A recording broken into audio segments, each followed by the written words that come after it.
Hoş geldinizler.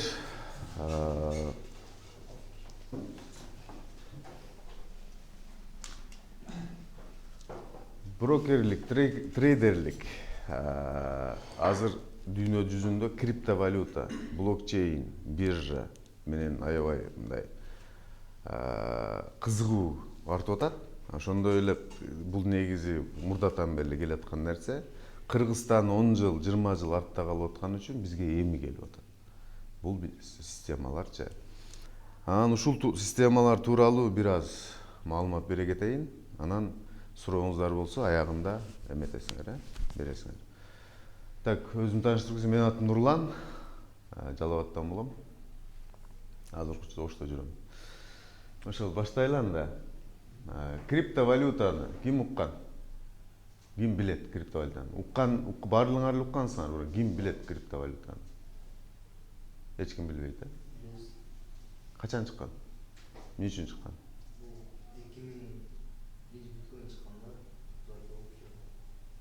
мисалы Кыргызстанда бир миллионер болсо, бул акчаны тапкан, бирок чегaradan алып салбайт, акча жерге жок. Түшүндүк. Молодец, жететсиң. Так, криптовалюта боюнча айталы. Азыр мен бүт криптовалютадан баштап баарына айтып кеткенге аракет кылам. Криптовалюта деген бул эмне? Криптовалюта деген бул 2009 жылы чыккан. 2009 жылы. Биткоин деген чыккан. Саламатсыздар. Биткоин деген чыккан. 2009 жылы чыкканда бизге окшой эле айткан элдерге алып койгула деп. Муну эмне үчүн чыгарган? Бул черный рынокко чыккан. Мындайча айтканда контрабанда менен иштеген адамдарга чыккан. Алар эмне себептен колдонгон? Мисалы $1,000,000 деп коелу, же $100,000 айталы, через банк мамлекетке которуш эмне кыйын. Бирок поезд жолдон, машиналар менен ошентип которчу акчаларды. Бирок аэропорттон пачка болуп, кинолордон деле көрүп калсаңар керек, мындай жаңылыктардан деле көрүп калсаң, кармалчу. Жакынкы арада кармалып атабы? Жок. Биткоин менен мисалы $100,000 бирөөгө которо турган болсоң бир мамлекетке, через биткоин, через блокчейн 3 секундтан 30 секундка чейин эмне кылып салсаң болот экен? Дүйнөнүн булуң бурчуна которуп салсаң болот. Бул деле акча, как сом, как рубль сыяктуу эле акча. Бул эчтемкеге жарабайт. Мисалы Оштон, Бишкектен эчтемке сатып ала албайсың. Жөн эле карап тура бересиң. Даже кармай албайсың, жыттай албайсың. Мисалга алганда Кытайдын юаны бар. Турциянын лирасы бар, туурабы? Экөөнүн тең эмне? Бул жерден Оштон бир нерсе сатып аласың, азыр наватка төлөй турган болсок, алабы? Юанды. Кытайдын акчасын албайт, туурабы? Биз эмне кылабыз? Обмен валютага барып алмаштырсак, вот ошондой керекке жарайт. Сомго же долларга алмаштыра турган болсок. Мунун деле ошондой обмен валютасы бар. Ал биржа деп аталат. Бирок бирөөгө барып колуна берип алмаштырбайсыңар, ошол через биржа алып кирип, ошо биткоин, рубльге же долларга алмаштырып чыкса болот. Даже казак теңгесине дагы. Эми рубльге, долларга алмаштыргандан кийин сомго алмаштырышты билебиз. Андан кийин жарата берсек болот. Анан бул количествосы 21 гана миллион болуп чыккан. Башка жок. 2009 жылы мунун баасы 0.000 где-то ушундай боло турган болсо, бул сом менен 1 тыйынга жетпеген акча да. 1 сом эмес, даже 1 тыйынга жетпеген акча. 2011 жылы мунун баасы $1 болгон. Түшүндүңүздөрбү? Эмне үчүн 21 миллион количество биткоин могу баадан бул baага өстү. Мисалы, могу стаканды алалы. Муну алсак кайра жасап чыгарып кое берет да, же болбосо маркер, акча долларлар печатталып чыга берет, сом деле печатталып чыга берет. Бул дүйнө жүзүндө 7 миллиард адамга болгону канча количество экен? 21 миллион гана количество. Кыргызстандын өзүн ала турган болсок 6,5 миллион калкка, почти 7 миллион калкка. Бир 3төн алган болсо эмне түгөйт. Бул кайрадан жасалып чыкпайт. 21 миллион чыккан, башка чыкпайт. Мындайча айтканда, дефицитный, мындайча аз нерсенин баасы кымбат болот го. Мисалы алалы, мына пандемияда дарылардын баасы, продукталардын баасы бүт не болуп кетти? Өсүп кетти. Эмненин негизинде? Элдер сатып алганын негизинде да. А бирок кайра ордуна түшүп калды. Эмне үчүн? Кайра жасап чыгарып койду. Өндүрүп чыгарып койду, кайра нормальный болуп калды да азырча. Эми карап туруңуздар. Азыркы учурда 2021 мунун баасы 63 миң где-то $500 деп мен кече көрдүм. Bir уштугу 2009 жылы 10 тыйынга жетпеген нерсе 2021 жылы канча болуп атат? Эмненин негизинде? Карап тургула. Муну биринчи карапайым эле адамдарга айткан. Кээ биркилери бизге окшоп эле 1000 сомго, 500 сомго, ар ким алына жеткенче алган да. Бирок өсүп отуруп $1, $2, $5 чыккандан кийин кимдер? Уже байраактар ала баштады. Андан кийин 100-200 болгондон кийин миллионерлер. Азыр кимдер алат? Миллиардерлер алат азыр. Любой миллиардерлердин интервьюсун карасаңыздар, жок дегенде какой-то пайызын не кылып койгон, биткоинга вложение кылып койгон. Если Инстаграмыңар болсо, прямойго кирип койсоңор деле болот. Ошондой. Дагы эми андан кийин 2014 жылы Эфиркоин деген чыккан. Уккансыңар, Эфиркоин деген. Мунун количествосы 114 миллион. Бул деле 2014 жылы 0.0001 болуп эле чыккан бул деле. Какой-то копейка болуп эле чыккан да. Азыркы учурда 2021. Мунун баасы где-то $2500 турат. Бирок моореки эфиркоинду чем биткоиндан караганда көбүрөөк адам колдонот. Биткоинду 21 миллион количествоны где-то 60 миллион адам колдонсо, эфиркоин андан көбүрөөк адам колдонот. Бирок мунун баасы не? Арзан. Эмне үчүн? Биткоиндан караганда канчасы көп болуп атат? 5 эсе. Дагы бир немеси буга чоң миллиардерлер вложение кылбайт, инвестиция кылбайт. Эмне үчүн? Мунун где-то 25% Виталий Бутериндин колунда, ушул эфиркоинди чыгарган адамдын колунда. Түшүнүңүздөрбү? Бул эфиркоин. Призманы ким уккан? Криптовалютанын секрети эмнеде? Ким билет? Призма, одно и то же. Призма деген как доллар, сом бөлүнүп атпайбы? Евро болупчу. Призма деп деле, мисалы биткоин башка, эфиркоин башка. Булар деле валюта, электронный валюталар да. Ошондой эле призма деген валюта чыккан. Примерно байкадыңар окшойт, секрети эмнеде экен? Количествода. Призма деген коин келди дагы тим эле кыргыздарга укмуштуудай реклама кылып, чүт айга жеткиргендей реклама кылып 6 миллиард 6 миллиард количествоны сатып кетти. Түшүндүңүздөрбү? Бул көтөрүлдү где-то былтыр 2019 болуш керек, калп айтпасам. 2019 0,78 центке чейин көтөрүлгөнүн мен билдим да. Түшүнүңүздөрбү? Азыр 2021 мунун баасы 0,0001.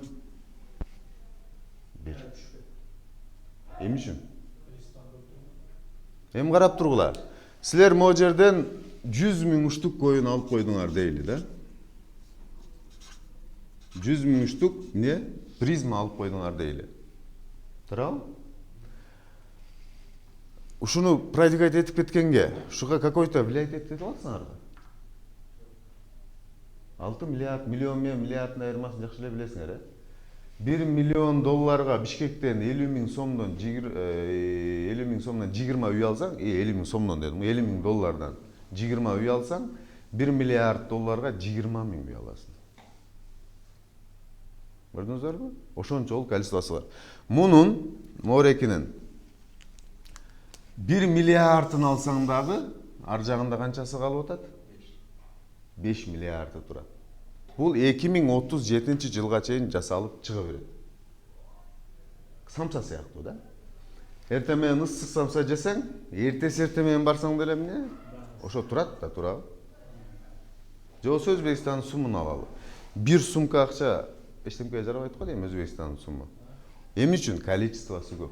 Мунун да количествосу көп. Андан кийин дак коюн бекен, дот коюн, шунун айрым немете берем, адаштырып берем. 9,5 миллиард где-то. Да. 9,5 миллиард. Мореки биржада бар. Муну сатып алдың да. Биржага алып кирип сатсаң болот, биржага киргизип койгон. А Морекини биржада жок. Биржа эмне билесиңер, э? Биржа как обмен валюта. Мындайча айтканда, бир акчаны чыгарды, кагаз акчаны бирөө ойлоп тапты. Обмен валютага кошобуз деп турат да. Бирок обмен валютага апарсаңар эмне? Ал акчаны тааныбайт. Ошондой кылып чыгарды. Кошелектен кошелекке эле сата турган кылды. Биржага киргизебиз деди. Ошентип отуруп, буну байкуш кыргыздар үйлөрүн сатып алгандар да бар да. 9,5 миллиард. Оңор количество эмес да, турабы? Азыр дагы бир коинди алып атышат, монетаны. 259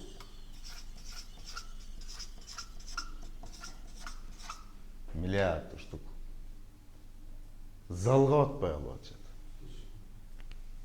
Булар эмнени обещать этип атат айтайынбы? Айга учабыз деп атат да.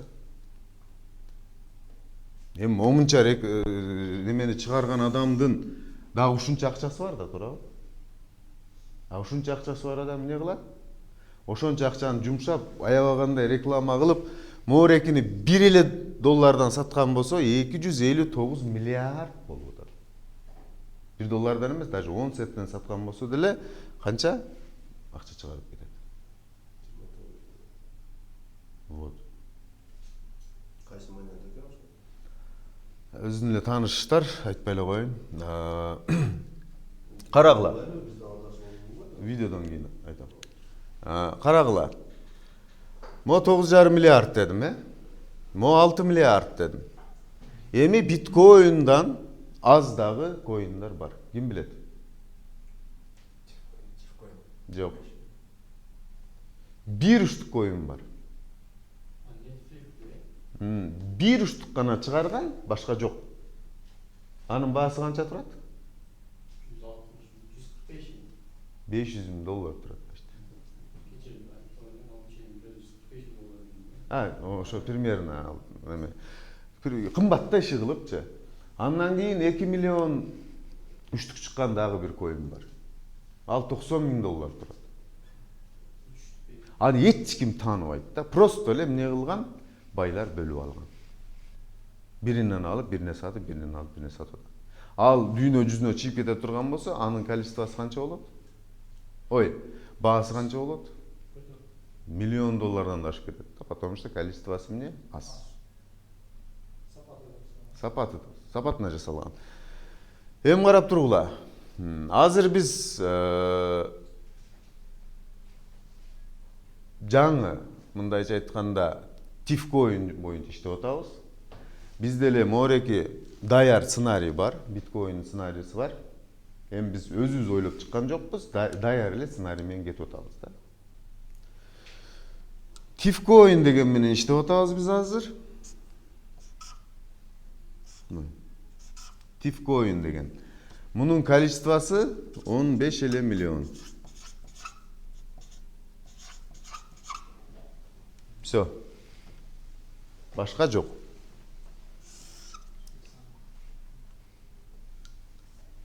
Түшүнүңүздөрбү?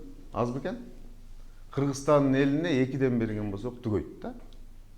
Бирок 6,5 миллион калктын кереги жок. 6,5 миң эле адам алган болсо, где-то бир 1000ден, 2000ден, 10 миңден кылып бөлгөн болсо, эмне уже түгөйт да. Эми карап туруңуздар.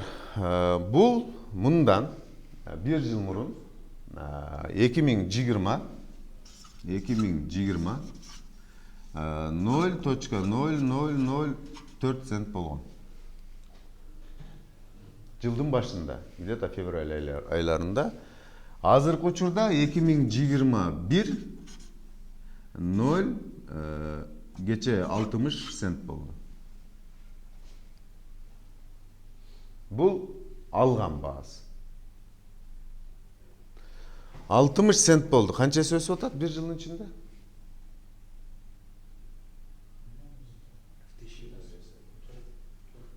Эмненин негизинде өсүп атат? Мен силерге ошону айтып кетейин. Дагы. Муну 2020 жылы февраль айында бир киши баштаган. Бир киши бир 10 кишиге айтты, точнее бизге. Давайте ушуну ушундай кылсак, bunun баасын ушинтип көтөрсөк болот деген бизге предложение киргизди. Түшүндүңүздөрбү? Биз кошулдук, үйрөндүк. Ошол былтыр 2020 февраль айында биз Ош базарды баарыбыз эле билебиз, Белес деген кафенин 2-нчи этажында, биринчи ошол жерде иштедик. 1 сом, 2 сом учур ошол убак. Биз кимдер менен иштейт элек? Шора саткан эжелер менен, лотерея ойноткан байкелер менен, семечки саткан ошол жердеги Ош базардын ичиндеги адамдар менен иштейт элек. Ошолорго 100 200 сомго, 1000 сомго сатчук. 10 000 сомго саткан. Бул чоң нерсе болчу. Сүйүнчүк. Учуп калчык. 10 000 сомго саттым. Бирок 100 сомго 1 сомдон 100 штук алышчу. Түшүнөсүңөрбү? 200 сомго деле 2 сом болгондо деле канча штук алчу? 100 штук. 1000 сомго 500 штук келчү. 10 000 сомго 5000 штук келчү. Кире бериңиз. 10 000 сомго 5000 штук келчү. Мындан 1 жыл 2 ай мурун. Ал убакта перевод кошелектон кошелекке перевод болот го. Ошо комиссия алчу, где-то 30 рубль, 40 рубль комиссия алчу. Ошол учурда. Бизге үйрөттү. Биз башкаларга үйрөтүп отуруп, ошол учурда бизге айтып атканда кеңеш айланып иштеген. 10 жылда $1000 чыгарам дечү да. 10 жылда. Азыркы учурда муну 5 жылда $1000 чыгарам деп атат. Чыгарабыз деп атат. Мурда 10 жылда $1000 чыгарам дей турган болсо, азыр 5 жылда $1000 чыгарабыз деп атат. Эмне үчүн? Бир жалгыз адам азыр 40тай. Биз сыяктуу брокерлер чыгарып койду. Обучать этип үйрөтүп койду. Ушуларга таянып, азыр 5 жылда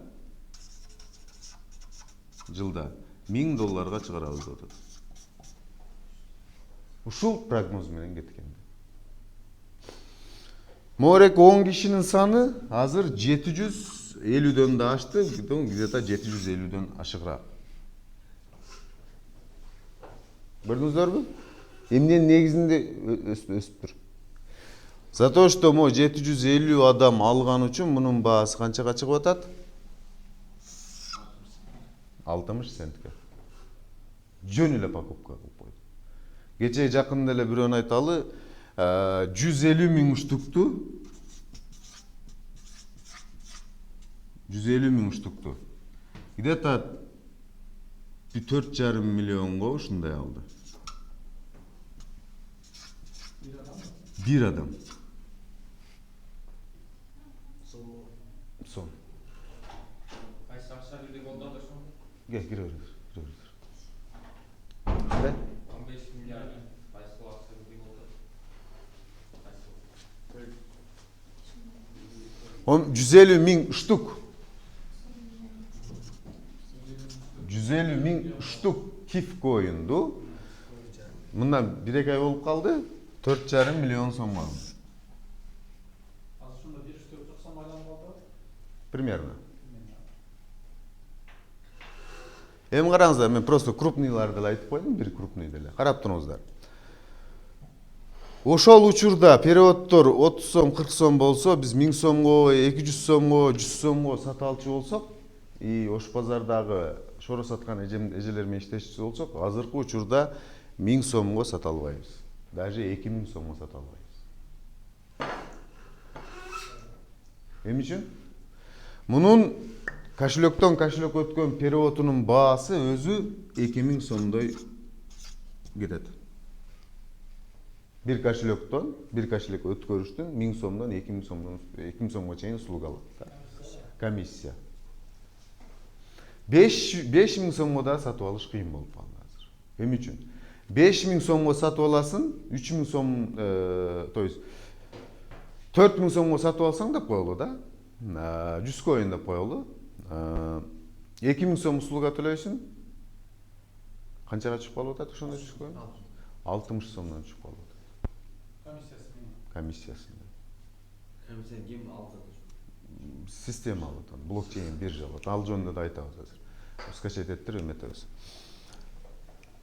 Мисалы, любой жака бул мындай да, 1 уштук өткөрөсүңөрбү, 100 уштук өткөрөсүңөрбү, хоть 100 миң уштук өткөрөсүңөрбү, ошол эле перевод болот. Ошо 2000, 1,5 2000 сом тегерегинде блокчейн деген кошелек скачать этиптирбиз баарыңарга. Йобит биржа бар, блокчейн кошелек бар, ошолорду азыр көрсөтөбүз. Анан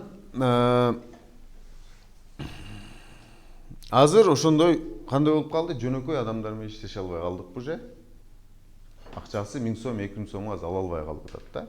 Кийин барып 10 миң сомго, 20 миң сомго да ала албай калат. Мунун баасы өскөн. Түшүндүңүздөрбү? Эми караңыздар. Могереки 750 кишинин 40 брокердин негизинде мунун баасы канчага чыгып атат? Мындайча айтканда 1, 2, 3 нөлдү жеңип, азыр 1 эле нөл калды да. Могереки 400гө жетеби? Брокерлер.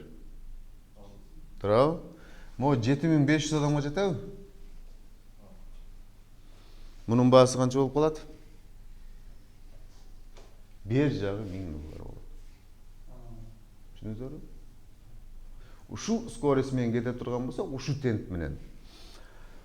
Өзүбүздүн прогноз бар. Мисалы, бир ушул жылдын аягына чейин $10. Bir 3-4 жылдын ичинде $100. 5-6 жылдын ичинде $1000 чыгарабыз деген прогноз бар да. Уштугун, бир уштугун. Түшүндүңүздөрбү? Бул эми могого жеткенде, силер да кошулсаңар, брокер болсоңор, үйрөнсөңөр, мисалы да, көбөйүш атабыз го биз. Туурабы? Эмне кылсак болот экен? 5-6 жылда эмес, андан эртерээк дагы могу ценага чыгарып койсок болот. $1000. Ошол Да, эмнени айтпай кеттим. Болду. Ушуну эле айтайын дегем. Bir soruda geçeceğiz. $1000'a çıkardık değil. Aha. Siz aytқанда мына барлық отырдыңыз, профиль болды, 750 адам oldu, 750 адам oldu. $1000'a биржаға çıktı. $1000'a biz çıkardık da. Adam bizden kim satып aldı? 7,5 мың адам не кылат? 7,5 Карап туруңуздар. Сиздин жеке өзүңүзгө суроо. Азыр 10 000 тифкоинуңуз бар дейли да. Неважно, 20 сомдон алгансызбы, 2 сомдон алгансызбы, же азыр 40 сом, 50 сомдон алып атасызбы? Ушул $1 чыкса сатасызбы? Керек емес болса сатамын. Керек эмес болсо сатпайсыз. Мен пайдасына чыккан болсам мага биринчи пайдасына эле. Сиз биринчи чыккан пайдасын эле сатасыз. Биринчи эле чыгыш пайдасына эмес. Мен мага биринчи эле пайдасына чыгышта. Канча пайда алып Мен айтып атам. 10 000 тифкоинуңуз бар. Ар бириңиздер элестете бериңиздер. 10 000 уштуктан тифкоинуңар бар. $1 чыгып калды, сатат белеңер? Өзүбүз 60 сомдон алып атабыз, Айырмасы жок. Буга чейин 2 сом учурунда алып койдуңар дейли, 5 сом учурунда алып койдуңар дейли. Неважно да, азыр кошелегиңөрдө 10 000 уштук тифкоин бар, $1 чыгып калды дейли. Мисалы бизде 10 000 коин бар. Ооба. Бизге акча керек болуп калды. Ошондо 3 000 алып туруп алган таштап койсок боло берет да. Калган иштесек дагы көбөйө берет да. Ошондой Тифкоин кайерге таанымал? Бул жерде кандай болуп калып атат азыр? Мына бүтүрүп коеюн. 10 000 тифкоину бар адам $1 чыкканда, если агал адамга акча керек болсо сатат да. Турабы? Акча керек жок болсо, чөнтөгүндө акчасы болгон болсо, не кылат? Кайра алып кошот. Биз практика жүзүндө муну көрдүк да. 2 сомдон алган адамдар 8 сом, 10 сомго чыкканда саткан жок да. 20 сомго чыкканда саткан жок. Кайра алып кошушту ошолорчу. Сатты. Вынужден акча керек болуп калган адамдар сатты. Учурунда 10 000 сомго 5 000 уштук алып аткан болсоң, азыр мореки 5 000 уштукту где-то 300 000 сомго аласың.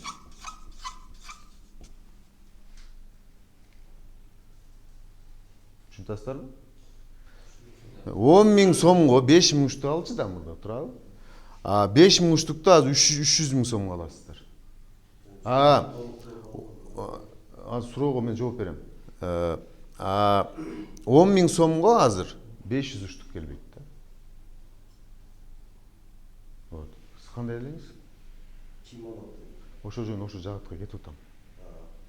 мен Мен ошол суроого жооп берип атам негизичи. Жооп берип атасызбы? Ошол суроого жооп берип атам. То есть $1000'дан саткандын ордуна $1000'дан кайра алат дейсизби? Базарда эки жинди бар, Сатат бирөө алат, бирөө сатат. Мореки Йобит биржанын ичинде дагы То есть 7,5 алуу мың адамдын арасында эле айлана берет деп атасызбы? Мен ошого. ооба. Ошонун ичинде эле бар. Дүйнөгө таанымалбы бул? Же Кыргызстандын ичинде эле же мына Азиянын ичинде? Дүйнөгө таанымал биткоиндин баасы канча болуп атат? Жок. Бул азыр пока эч ким тааныбайт. Каерден чыкты азыр? Кыргызстандан же Россиядан? Дүйнө жүзүнөн бир жерден чыккан да. Биржага алып кирген. Түшүнөсүздарбы? Анан биз эмне иштетип атабыз? Йобит.нет деген. Бардыгы сатылдыбы? Сатылып элек. Баары сатылганда мунун баасы бул баа болбойт да. Жок, дагы чыкпайт. Бул бир жолу гана 15 миллион болуп чыккан, башка чыкпайт. То есть буну сразу эле 15 миллион кылып чыгарып койду. Чыгарды. Биткоинда башталганда монет этип, анан монет бирден экиден күнүгө монет этип чыгарышканда биткоиндичи. Азыр до сих пор монететилип Да, атат. до сих пор балким да. Угуп туруңуз, биткоинди айтып берейин. Бул кандай болгон ошондо? Биткоинди айтып берейин. Биткоинди эле чыгарып, кээ биркилерине бекер да берген да. Эми убагында. Убагында. Ошентип элдердин кошелекторуна таркатты. Көп адамдын колунда болуп кетти да. Түшүнөсүзбү?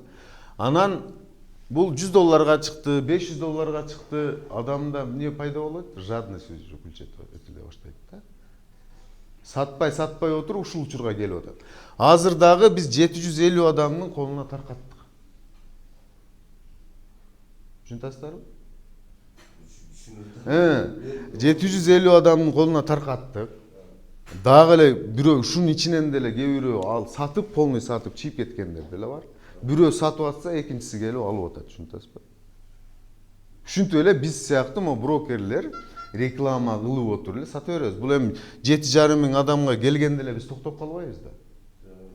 Дальше эмне кылабыз? Азыр биздин алдыңкы брокерлер уже за границага даярданып атат. Москвага, Турцияга, мисалы да, Өзбекстанга, Казакстанга даярданып атат. почти 10 миңдей түрү болсо керек. 100 миңдей түрү бар. Точно канча түрү? 100 миңден ашык түрү бар азыр. Биржага кирген, кирбегендер баары биригип 100 миңден ашык түрү бар. Бирок Просто баягы мен бере турган дагы бир экен. Бул биткоинга, мисалы азыр сиз примерге биткоинга бирдеке сатып алса болот да. Данный момент просто фактылар бар да. ошто эмне сатып аласыз? Ошто эмес? Илон Маск сатып атат өзүнүн. Жөн, ал эми каерде туруп алып сатып атат? Разницасы бар да, турабы? Ушул жерде туруп эле ушул жерден эле заказ кылсаң ушул жерге эле келет. Ал проблема эмес, просто факт айтып. Ол заказ кыла турган жолдордун өзү. Буга эмнени сатып алсак болот? Келечекте бизге бирдеке кылса болобу деген эле башка нерсе жок. Телеграм группада барсызбы, жоксузбу каналда? Вот ошон үчүн суроону берип атасыз да. Азыркы учурда 800 квадрат метр магазин ачылды да. 800 квадрат метрлик магазин ачылды. Ортосу айтам, мен бирөөсүн айтайын. Ошол жерден кирип 10 миң сомдук кийим ала турган болсоңор, ушул тифкоиндан өткөрүп туруп 10 миң сомдук, мисалы 60 сомдон деп коелу, 50 сомдон деп коелу. 10 миң сом канча? 250 тифкоин келеби? 250 тифкоинди өткөрүп туруп 10 миң сомдук кийимди кийип чыгып кете берсеңер болот. Уже бар деген. Азыр бул жерде мындай болуп атат да. Бир кичинекей бир там-таң баскан бала бар го, 1 жашар, 2 жашар, эми басып баратканча. Ошого бир чоң эле бир билтеген кишини салыштырып атасыңар да азырчы. Жок, мен келечегин Ошо келечеги, азыр келечегин айтып атам. Когда мо биткоин ошо бул популярдуу болгон учурда мунун баасы биткоинден кымбатыраак болот да. Бирок азыр популярдуу кылыш ал кимдин колунда? Демек бул мындай экен да. Элдин түшүнүгү боюнча ана биткоин 2009 чыкты, 2011 1 доллар көтөрүлдү. Бунун келечеги бар экен да. Демек андан да көтөрүп кетет. Ооба. 2030 миллиондон ашып кетиши. Ооба. Ошондо скорость биткоинге караганда да батыраак болот да.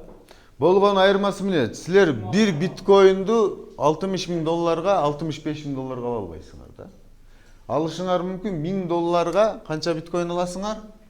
0.000 где-то ушундай биткоин аласыңар да. Бир штук эмес, какой-то копейка аласыңар. Мейли 1000 долларга алып койдуңар дейли. Азыркы учурда 65 миң болуп атат почти.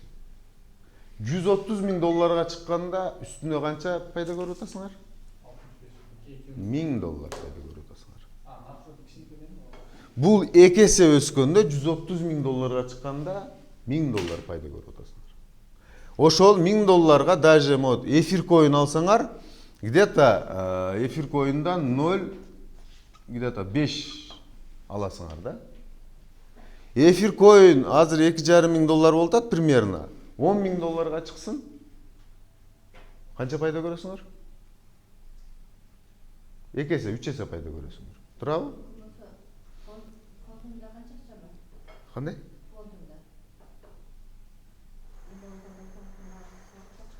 Фонддо түзгеле акча бар. Азыр мен суроого жооп берип коеюнчу, же.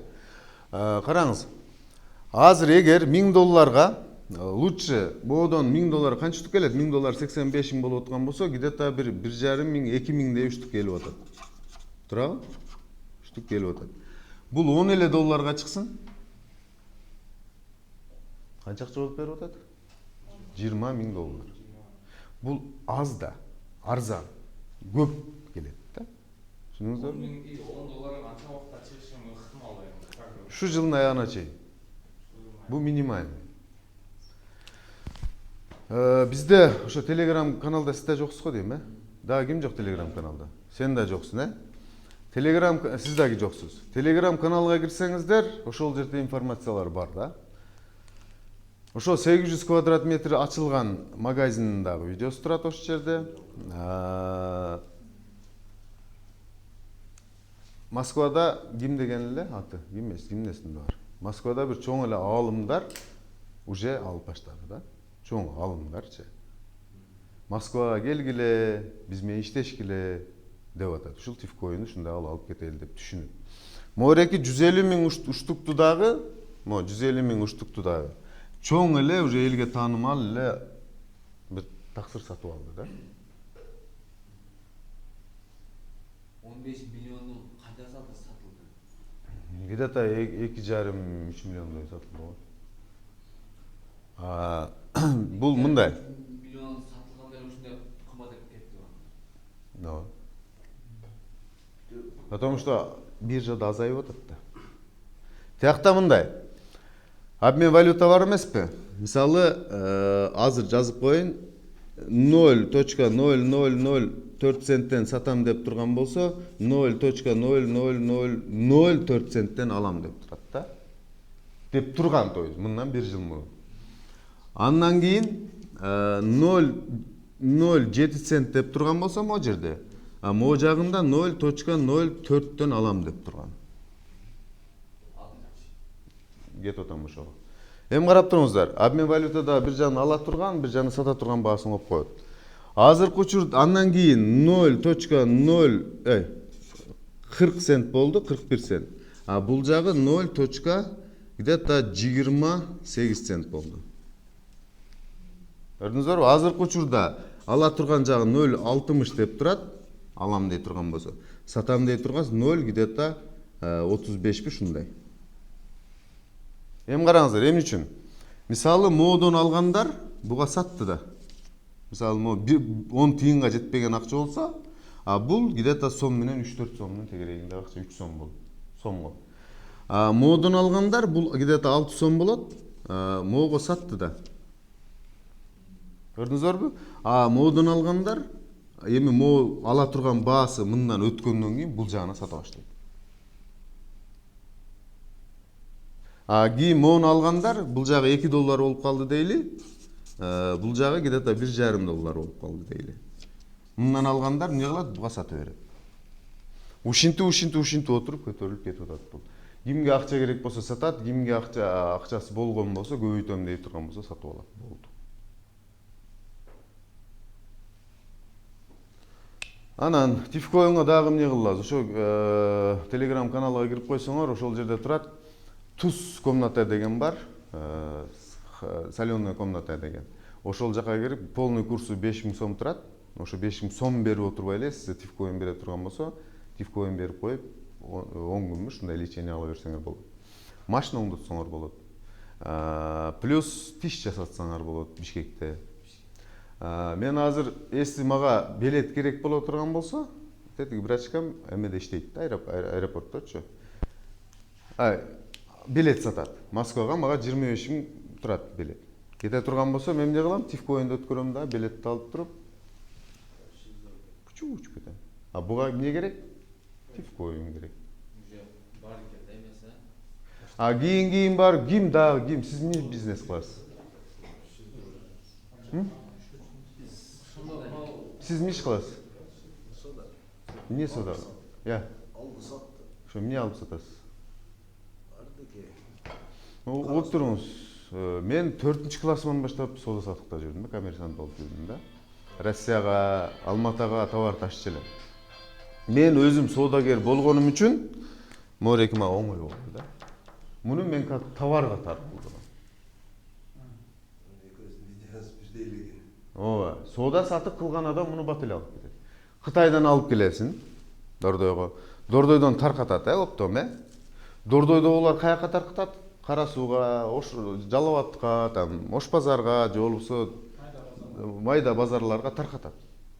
Биздин иш деле ошол эле. Онда Yobit деген биржа бар. Yobit деп жазылат, өзүңөр деле неметсеңер болот. Yobit.net деген бар. Жазып алсаңар болот. .net. Yobit.net деген биржа бар. Ошол жактан киребиз, алып чыгабыз.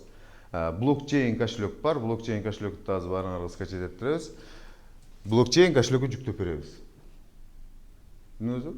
Андан кийин адамдын өзүндө воля, если өзүм үйрөнүп, кайра сатканды өзүм үйрөнөм дей турган болсо, ошо yo бит биржаны карап тура берет дагы, качан өзүнүн баасы чыкканда алып келип туруп сатып сала берет. Бизде эки максатта келет. Бирөөсү жөн эле алып коем дегендер. Мисалы, 750 кишинин 40тайы гана брокер болуп атпайбы, туурабы? Калганы эмне кылган? Жөн эле алып койгон, болду, өздөрүнүн иши мал бакканы мал багып жүрөт, башка иш кылган башка иш кылып жүрөт да. Брокер болуп, биз сыяктуу болуп иштейм дегендер эмне кылат экен? Бул как обмен валюта. Мисалы, сиз обмен валюта барып сомго доллар алсаңыз деле сизден пайда көрөт. 5 кадам артка чыгып туруп, кайра ошо долларды алып барсаңыз, сом алам деп, кайра сизден пайда көрөт, туурабы? Биздики деле дал ошондой эле обмен валюта. Цифровой валютчик болуп. Цифровой валютчик болуп туура тапты.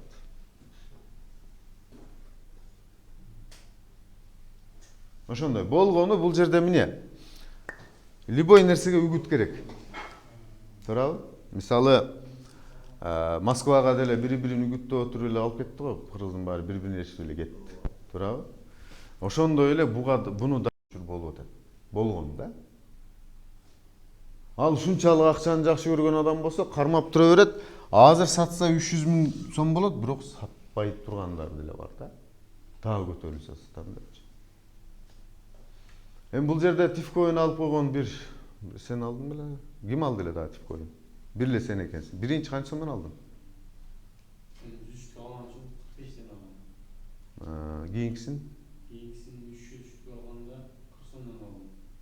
Кийин 450 болгондо ошо анан кийин 653 алганда 1000 тулганда кийин 100 болгон. 653 33 алган. 33. Түшкөн, анан көтөрүлүп атканда кайра 2009 күнү Азыр 45 сомдон сатасың ба? Учурунда ошондой болгон. Бул жак 16 сом 50 тиын кезинде болгон. Түшүндүңүздөрбү? Бизде бир ошол группа каналга кирсеңер көбүрөөк жаңылык аласыңар да. Ошол жерде Zoom болуп турат. Zoomга кирсеңер Билал деген таксыр бар. 2 сом андай, ошону көп эме кылам да, андай эч ким ойлонгон эмес да. 2 сом кезинде келгенде айттым, алып койсоң инем десем, жок деп кетти. 8 сом кезинде келгенде дагы келди. Алып койсоң десем, мунун арамында дейт. Өзү 4 айдан 4 жолу даватка чыгып келген таква таксырда, Индияга чейин барып келген. Мунун жүрөгүндөгү ошол нерсе гана кыйнап тура берет да. Мен түшүнбөйм да, түшүнбөйм. Бул арам да дейт. Анан айттым, арам нерсе кандай? Билесиңби? Десем, билем дейт. Кандай нерсе? Десем, чочкон дейт арам дейт. Тура, ага фатва чыккан го чочкон дейт арам. Дагы кандай нерсе арам? Ким билет? спиртный Ага деле фатва чыккан. Дагы кандай нерсе? акчага таянган арам акысына келет. Акчага байланыштуу. Эмне арам? Пайыз. Да? Сетевой маркетингке фатва чыкты, арам деп, Карап туруңуздар. Кандай нерсе арам? Мен айтып берейин. Илгери кампаларга буудайларды сактап, бааны көтөрүп саткан да. Кээ бирки алып сатарларчы. Туурабы? Ошол нерсени арам дешкен. Эл муктаж болуп аткан нерсени кармап туруп, бааны көтөрүп туруп саткан болсо эмне? Арам. Эми карап туруңуздар. Чубак ажы айткан чөптү саткан да арам деген. Ким укту эле? Эми үчүн чөптү саткан арам? Карап туруңуздар, өзүнүн малы жок, бирок жайыты бар.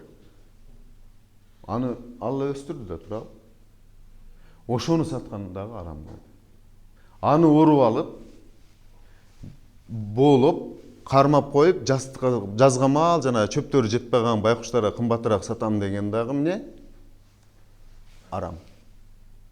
Мына кечээ пандемияны айталы. Дарыларды бекитти колдон келишинче, баасын көтөрүп, даже маскаларды да ошентип, ундарды бекитип сатышты. Вот ошол нерселер арам. Могу тифкоинсиз деле жашай берсе керек адамдар, Бул мындай бизнес, в общем. Акыркы нанга деген акчаны салыштын кажети жок.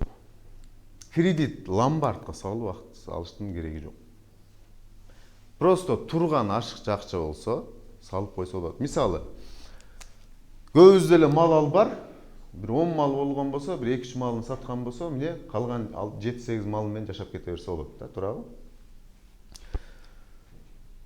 Bir 40 000 сом неге жарайт? 50 000 сом деп коелучу. 50 000 сом жашоону өзгөртпөйбү? Өзгөртпөйт, Ушуга 1000 уштук тифкоин келе турган болсо, көбөйтөбүз, $100 чыксын, $100,000 болуп берип атат. Өзгөртөбү жашоону? Караңыздар. 80ге 20 бар да. Ким билет? 20га 80 дагы бар. Ким билет ушуну? Мореки 20% адам дүйнөнү башкарат. Туурабы? А мо 80% адам, мо 20% адамга иштеп берет. Эми ушакты мо таратабы же бул таратабы? 80 көбүрөөк таратат, мо, Туурабы? Ким албасын, кокус бир досуна айткан болсо, эмне дейт ал? Бүт кыргызга маалым, Өлүпсүн сен лох болсун дейт, туурабы? Өзү билбейт, ал эмне экенин түшүнбөйт деле да. Өлдү сен лох болсун. Өлөсүн эми, күйдүң. Мындай, буну деле бир сен жакшы ниет менен алса керек деп жакшы кылып турсуң, молодец деген сөз кыргыздан чыкпайт.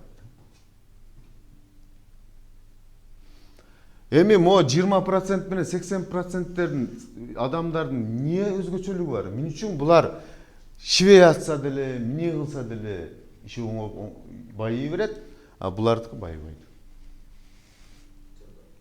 80% адамдар кандайдыр бир нерсеге турумсуз келип жашаmaktan болсун. Караңыздар. Булар рисковать эткенди сүйөт. Не бизнес бар, риски жок. Таап берилечи, вложение кылалы. Сетевой бизнес. Без риска. Неге сетевой бизнес без риска? Неге сетевой бизнес? Акча салбайсың да, өзүң адамдар чакырып неме аласың, ода топел албайсың да. Акчаңы салып койган уштап. Неге башында саласың? Инвестиция биле жок, адамдарды Sen карап тур, сетевой бизнес деп атасың да. Могу жерде канча адам болот? Пирамиданын башында. бир адам бар. 5-6 адамга машина алып берет, 2-3 адамга үй алып берет, bir 10-15 адамга колуна акча карматат дагы 1000 адамдын акчасын жыйнап берет да.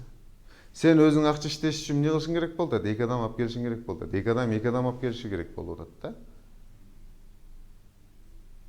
Бирөөнүн несенен пайда көрүп атасың. Ошон үчүн аны арам деген. Сетевой бизнесте именно башка бирөөнү жөн эле күйгүзүп коесуң. Дагы андан башка эмне бизнес бар? Риск жок. Жок, туурабы?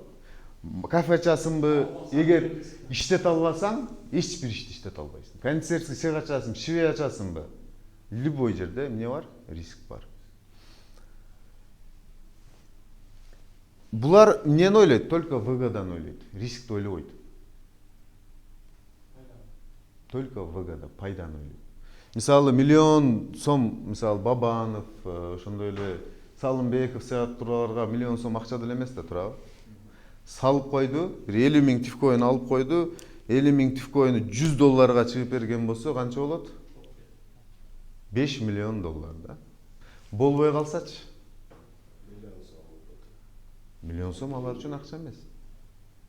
Мен ушул нерсени байкадым, ушул мурда сода сатып кылып жүргөндө мен билбейт экенмин эле ал кездечи. Именно могу жерге келгенде байкадым. Кыргыздар жанын жоготкондон коркпойт экен да. Бирок акчасын жоготкондон өлө эле коркот экен. Сен могу нерсени айтып атсаң, азыр ушул жерде деле болуп атса керек. Ушу жетим каеринен алдап коет экен деп аңдып отуруп түшүнбөй деле калат да.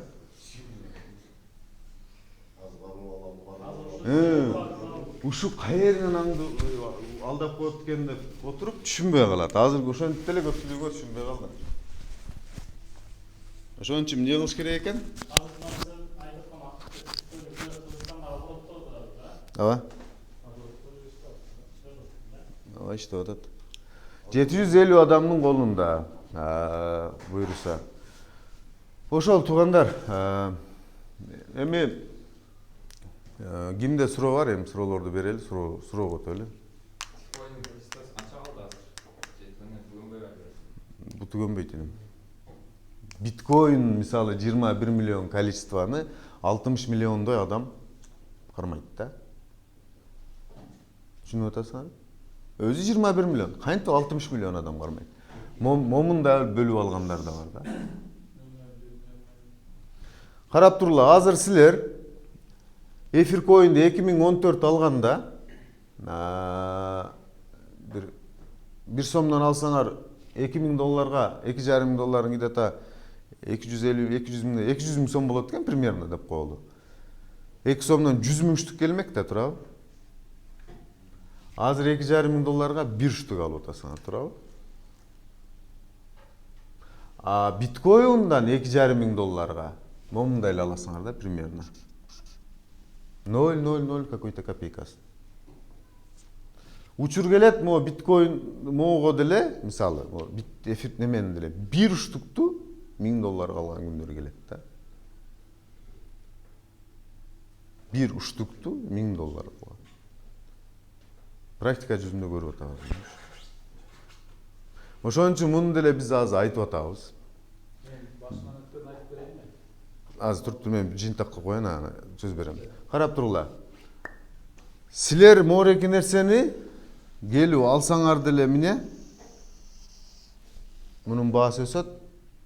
Албай койсоңор деле мунун баасы өсөт да. Бирок алып койсоңор эмне экен? Кимге пайда экен? Өзүңөргө. Сен болмасаң башкасы дейт го могу эмелер, өзбектерче. Силер болбосоңор башкасы дагы толтура. Бу жерде 20-30 адам угуп аткан болсо, ошонун 5-6 эле келген болсо, 3-4 эле жетет бизге. Ошон үчүн моорекини изучать этип, көрсөңөр, кылсаңар, өзүңөр үчүн кыласыңар.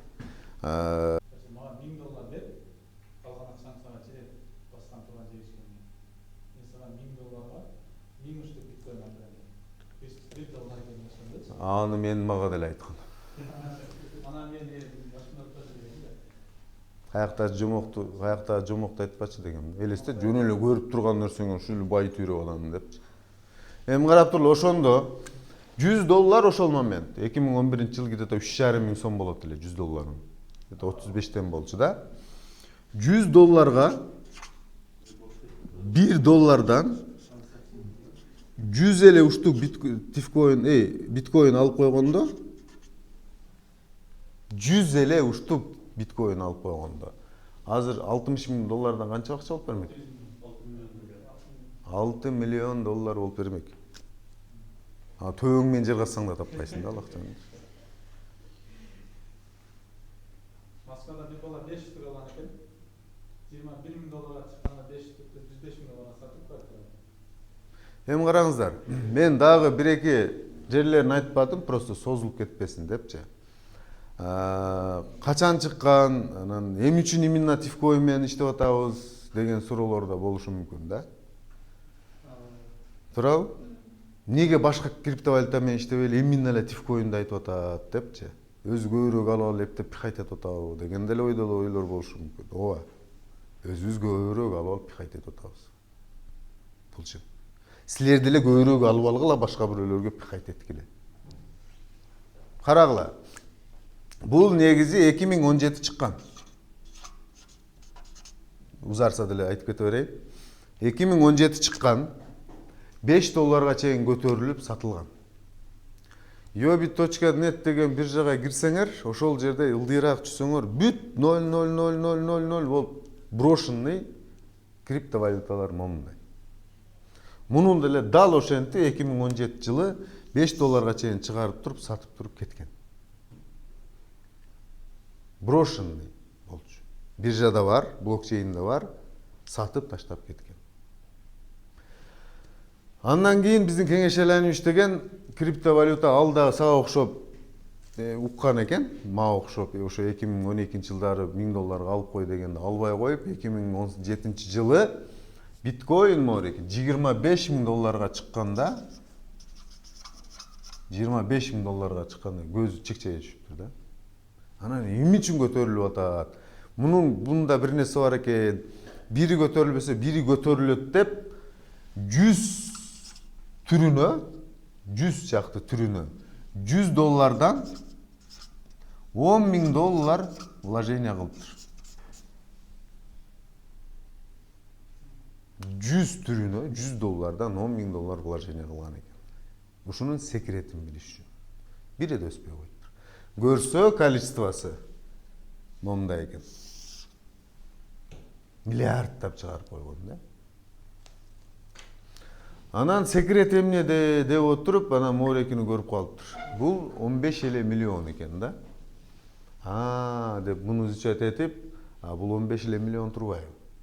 Муну значит продвигать этип кетсе болот экен деп 2018 жылдан баштап муну алып баштаган. Потому что муну $5 чейин сатып кетти да. Кайра акырын сатып алып отуруп 2020 жылдын башында анан бизге айтты. Мен ушундай коюндун жарымдан көбүн алып койдум. 50%дан көбүрөөгүн. Силер да кошулсаңар дагы алалы дагы ушуну продвигать этели деди. 100 чакты адамга айтты, бирок ошо 100 чакты адамдан 5-6 көнгөн. 10 чактысы көнгөн да. 10 чактысы дагы бир 2-3 айдан кийин задный берди, бир 5-6. Ошо 3-4 калды. Кайра ошолор келди, анан кайра кетип атат да, общемче. Ошентип отуруп, брокерлердин саны 40-ка жетти, 1 жыл өтүп, 1 жыл 2 ай өтүп. Покупательдердин саны 750-ге чыкты. Морекинин именно 3 эмеси менен эметип атабыз. Биринчиси, мунун количествосы аз. Экинчиси, 75% Кыргызстандын колунда. Любой нерсенин 50%дан өйдөсү бир мамлекеттин колунда болгондон кийин азыр азыр. Жок. 0,44 ми? Аз чыгат. Хорошо. Замин алып турасың. 0,75%, то есть 75% кыргыздардын колунда. Любой нерсенин 75%-дан көбүрөөгү уже бир мамлекет ээ болгондон кийин эмне болот? Ошол мамлекет управлять этет. Любой криптовалютаны, мореки эфир коюнду деле, башка коюндарды бир мамлекетте туруп алып бизге окшогон эле 50-100 адамдар эмне кылат? Управлять этишет. Ошолор баасын көтөрөт, ошолор баасын түшүрөт. Litecoin деген бар, дагы көп да иш кылып турчу. Ошолордун баарын бир мамлекеттерде эле башка бирөөлөр управлять этет. Бирок алардын качан көтөрүлүп кетет, качан түшүп кетет, качан эмне болуп кетет, эч ким билбейт. Эмне себептен? Алар алыста да турат. Каалаган убакта көтөрөт, каалаган убакта түшүрөт. Морекини биз каалаган убакта көтөрө алабыз, каалаган убакта түшүрө алабыз. Эмне үчүн? Эженин суроосуна жооп берип кетели. Фонддо канча акча бар депчи. Айтып атат, эми количествосын айтпайм, бирок мен сизге примерно түшүндүрүп берем. Мисалы дейли, биржага алып кирип, эси түшүп бараткан болсо, акчаны алып кирип туруп, сатып алып, кайра көтөрүп койгонго кудурет жетет да. Түшүндүңүздөрбү? Азыр алып кирип туруп, азыр бир $5, $10 неме, карындашым. Башка бирсе, иним сен кармачы. Ал немеге кирет да, жөн тартып аткан жокпуз. Асманды көрсөтүп атасың.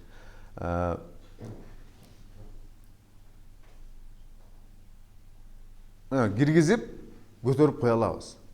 Азыр $10 чыгарып койгон кудурет жетет. Эмне үчүн чыгарбай атабыз? Ал биржанын ичинде где-то 3,5-4 миллиондой башка чужой адамдардын колунда. 75% бизде болуп аткан болсо, 25% дагы где-то башка бирөөлөрдүн колунда да. ошолорду сатып алыш керек. Азыр биз 5 долларга, 10 долларга көтөрүп жүрген болсок, алар сатат. Бирок жанагы 60 центтен, 50 центтен албайбыз да, алганда уже 5 доллар, 6 доллардан алып баштайбыз. Ошон үчүн биржаны акырындан көтөрүп, пока арзан кезинде таркатып алып, көбүрөөк адамга, көбүрөөк количество таркатып алып туруп, анан кийин акырындан баасын көтөрөбүз. Искусственно эмес. Кээ коиндерди карасаң, бат эле 100 долларга чыгып анан түшүп кетет го. Аларды сен сатып алган сайын көтөрүлө берет. Бул кандай? Мисалы 60 цент деп турган болсо, 0,60 цент. 61 центтен модон 1 коин сатам дей турган болсо, 61ден 100 коин сатам деп турат да. Көрдүңбү? 0 мисалы 65тен 200 коин сатам деп турат мисалы. Көрдүңөрбү? Муну покупка кылган сайын міне баа өсүп кете берет. Кайра саткан сайын баа түшүп кетет.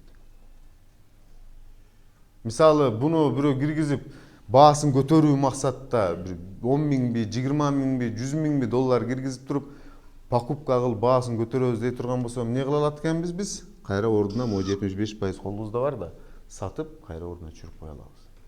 Чтоб резко көтөрүлүп кетпеш. Кыскача айтканда музыка менен айтайын, түшүнүктүүрөөк болот. Башка криптовалюталардын айырмачылыгы, башка бир мамлекетте туруп алып ошолор шансонду койсо, шансонго бийлетет. Эминемди коюп койгон болсо, эмне Эминемге бийлетет да, потому что ошолор көтөрөт, ошолор түшүрөт. Биз могу жерде туруп алып тифкоин менен кааласа кызыл өрттү коюп коебуз, кааласак буй-буйду коюп коебуз да. Көрдүңүздөрбү? Эми азыр Кыргызстандан такшалып уже алдыңкы брокерлер айтып атпаймынбы, за границага чыгып атат деп. Бирден экиден чыгып отуруп эле жыл айланбай уже кетет уже за границага. Учуп кетет да. Утуру жаңы чыккан брокерлер эмне кылат? Стажды бири-биринен алат. Ага сатып, буга сатып отурупчу. Ошентип отуруп, кийин Турциядабы, Москвадабы ошакта эле ишти кыла бересиң. Болду. 10 долларга чыккандан кийин муну ала албай калат да. Түшүндүңүздөр, Биринчиси количество, экинчиси 75% Кыргызстандын колунда, биздин колубузда. Үчүнчүсү биз управлять эте алабыз. Мисалы, силер биздин жаныбыздасыңар. Турабы? Могу күнү көтөрүлөт, могу күнү түшөт деп бизден прогноз алып турасыңар. Болгону ошол эле. Мен көп прогноз бергем. Телеграмга кирип койсоңор деле болот. Кээде түшөт деп коем, түшөт сөзсүз. Кээде көтөрүлөт деп коем, көтөрүлөт. Эмне үчүн? Бизде брокерский чат бар. Өзүбүздүн брокерский чат бар да. Ал жерге брокер болуп такшалган адамдар кире берет, кошуло берет ошол жака. Окуп, үйрөнүп, ошол жерден биз менен секреттер менен бөлүшүп, мисалы алдыда пландар кандай, мисалы азыркы учурда көрүп атсаңар керек, Тифкоиндун уже рекламасы күчөйө баштады. Мурда мен жалгыз өзүм Инстаграмдан реклама кылып аткан болсом, азыр уже Инстаграмдан реклама кылгандарды мен көбүн көрүп калдым да.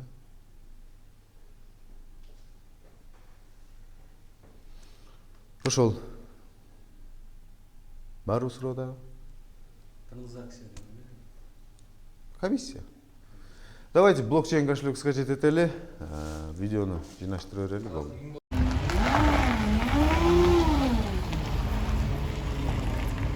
Жакшы өнөп келгиле. Белгиле.